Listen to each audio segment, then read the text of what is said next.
पावसाळा म्हटलं की गरमागरम बटाटेवडा खाण्याची इच्छा तर होतेच. पण तेलकट आणि तळलेले पदार्थ टाळायचे असतील तर काय करायचं? मग आज मी तुमच्यासाठी घेऊन आली आहे आप्पे पात्रात बनवलेला बटाटे वडा.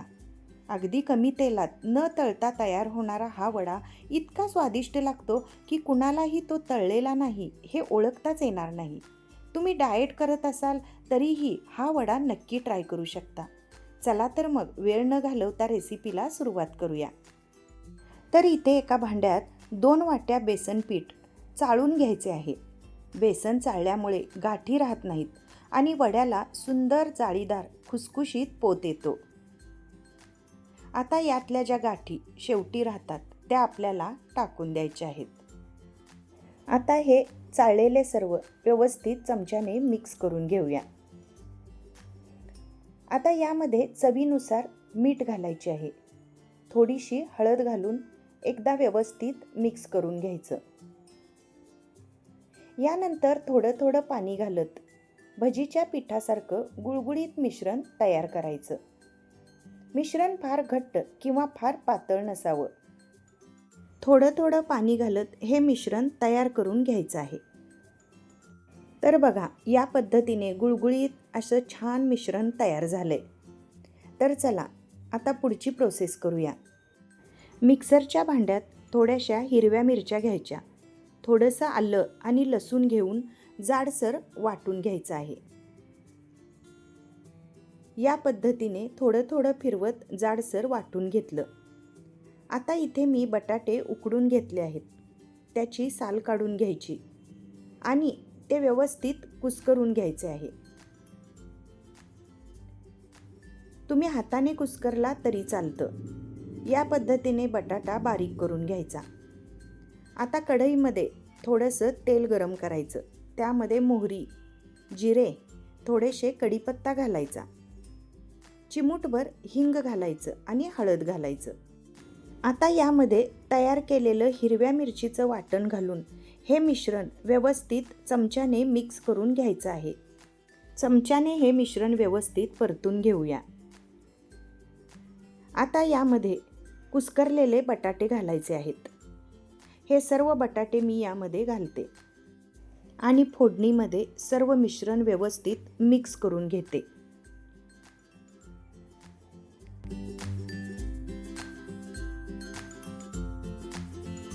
आता बघा, मिश्रण छान मिक्स झालं आहे. आता यामध्ये चवीनुसार मीठ घालायचं आणि हिरवीगार कोथिंबीर घालायची. आता सर्व मिश्रण एकजीव करून घ्यायचं. आता यावेळी गॅस बंद करून हे मिश्रण आपल्याला थंड करून घ्यायचं आहे. आता आपली ही बटाट्याची भाजी तयार झाली आणि मिश्रणही थंड होत आहे. मिश्रण थंड झाल्यावर त्याचे छोट्या छोट्या आकाराचे गोळे तयार करायचे आहेत, जे आप्पे पात्रात सहज बसतील असे. तर बघा, या पद्धतीने आपण सर्व गोळे तयार करून घेऊया. हे गोळे शक्यतो एकसारख्या आकाराचे ठेवा, म्हणजे सर्व वडे एकसारखे आणि छान शिजतील. मी इथे सर्व गोळे तयार करून ट्रेमध्ये ठेवले आहे. बघा, किती छान गोळे तयार झाले आहेत. आता या पिठामध्ये थोडासा चाट मसाला घालायचा. हाताने चुरून ओवा घालायचा आणि छान मिश्रण व्यवस्थित मिक्स करून घ्यायचं. आता मिश्रण मिक्स झाल्यानंतर त्यामध्ये किंचित सोडा घालायचा आणि परत व्यवस्थित मिक्स करून घ्यायचं. हे मिश्रण 2 ते 3 मिनिटं छान फेटून घ्यायचं. यानंतर तयार केलेले बटाट्याचे गोळे या पिठात बुडवून सर्व बाजूंनी व्यवस्थित कोटिंग करून घेऊया. हे सगळे गोळे आधीच तयार करून ठेवले की पुढची प्रक्रिया खूप सोपी आणि पटकन होते. आता हे गोळे आपण बेसनाच्या पिठात कोट करून घेऊया. आता आप्पे पात्र गरम करून घेतले आहे. प्रत्येक कप्प्यात थोडे थोडे तेल सोडून घेऊया. आता कोटिंग केलेले गोळे त्यात ठेवायचे आणि त्यावर सुद्धा बेसनाचं मिश्रण घालायचं, म्हणजे त्याला कोटिंग छान बसतं. आता हे सर्व गोळे मी आप्पे पात्रात ठेवून देते. तर मंडळी, असे वडे तुम्ही कधी केला आहात का? केला नसाल तर नक्की करून बघा. खूप छान आणि टेस्टी लागतात. आता झाकण ठेवून साधारण 5 मिनिटे शिजू देऊया. 5 मिनिटानंतर बघा.